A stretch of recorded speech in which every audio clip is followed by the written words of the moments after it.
ధన్యవాదాలు అధ్యక్ష. మొదటి ప్రశ్నకి అవునండి, కొన్ని శాంతి భద్రతలు బందోబస్తు డ్యూటీల్లో రేంజ్ విఆర్ పోలీస్ ఇన్స్పెక్టర్ల సేవలను వారి నెలవారీ వేతనాలు భత్యాలను చెల్లించకుండా వినియోగించబడుతున్నది. అదేవిధంగా సెకండ్ క్వశ్చన్ అధ్యక్ష, ఖాళీలు ఏర్పడిన వెంటనే జిల్లాలో రేంజ్ విఆర్ పోలీస్ ఇన్స్పెక్టర్లు నియమించడం అవుతుంది లేదా వాళ్ళు ఆప్షనల్ అనువైన విధంగా డిప్యుటేషన్ విభాగాలు నియమించబడుతుంది అధ్యక్ష. పోస్టింగ్స్ ఇచ్చిన వెంటనే వెయిటింగ్ వ్యవధిని క్రమబద్ధీకరించి వేతనాలు పొందడం అవుతుంది. కావున వెయిటింగ్ వ్యవధిలో ఇన్స్పెక్టర్లు ఇబ్బందులు ఎదుర్కొంటున్న విషయం వాస్తవమే. ఎందుకంటే వారు పోస్టింగ్స్ పొందిన తర్వాత వారు వేతనాలు అయితే పొందడం అవ్వాలి, కానీ లాస్ట్ 5 years కూడా వాళ్ళకి ఆ వేతనాలు ఇవ్వకుండా చాలా ఇబ్బందులు పెట్టిన పరిస్థితి కూడా వాస్తవం అధ్యక్ష. అదేవిధంగా మనకి థర్డ్ క్వశ్చన్కి అవునండి, 4 wheelers ఒక్కొక్కరికి కూడా ఒక్కొక్క నెలకి 120 లీటర్లు, 2 wheelersకి 25 లీటర్లు పెట్రోల్ అనేది ఇవ్వడం జరుగుతుంది, పెట్రోల్ డీజిల్ అనేది ఇవ్వడం జరుగుతుంది. ఇది సహజంగా సరిపోదు.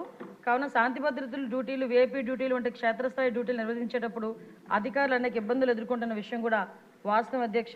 దీనికి కూడా ఇప్పుడు నెలకి 300 లీటర్లు, 2 wheelersకి అయితే 50 లీటర్లు చేయడానికి కూడా ఒక ప్రపోజల్ అయితే ఉంది. దానికి కూడా కార్యరూపంలో దారుస్తాం అధ్యక్ష.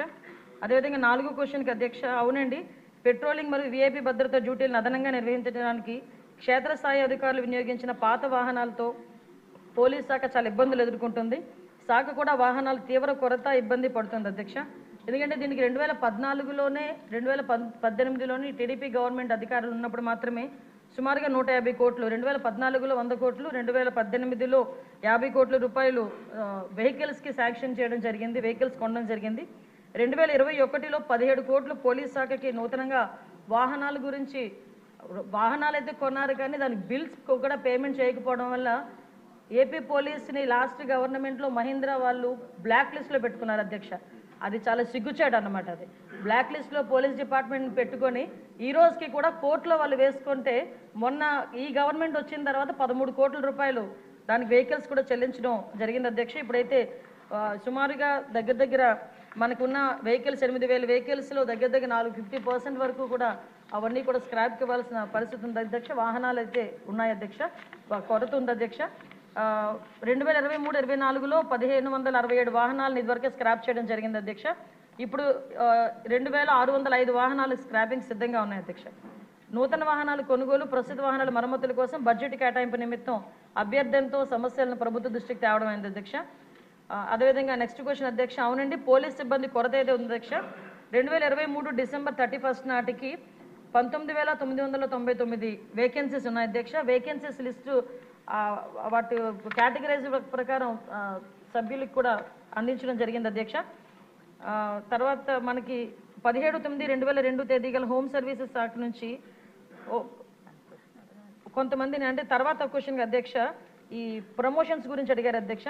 17/9/2002 తేదీ గల హోమ్ సర్వీసుల శాఖ జిఓఎంఎస్ నెంబర్ 280, 30/12/2011 తేదీ గల హోమ్ సర్వీసుల శాఖ జిఓ నెంబర్ 301 ద్వారా తీవ్రవాద, ఉగ్రవాద సంబంధిత శాఖల్లో విశిష్ట సేవలు అందించిన పోలీస్ సిబ్బందికి తర్వాత ఉన్నత హోదా, యాక్సిలరీ పదోన్నతులు ఇవ్వడానికి ఒక కార్యవిధానాన్ని రూపొందించడం జరిగింది అధ్యక్ష.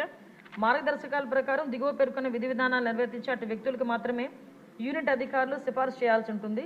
అభ్యర్థి ఆమోదిత ప్రొఫెషనరీ అయి ఉండాలి. తీవ్రవాద వ్యతిరేక, ఉగ్రవాద వ్యతిరేక కార్యకలాపాలు విశిష్ట సేవలు అందించి ఉండాలి.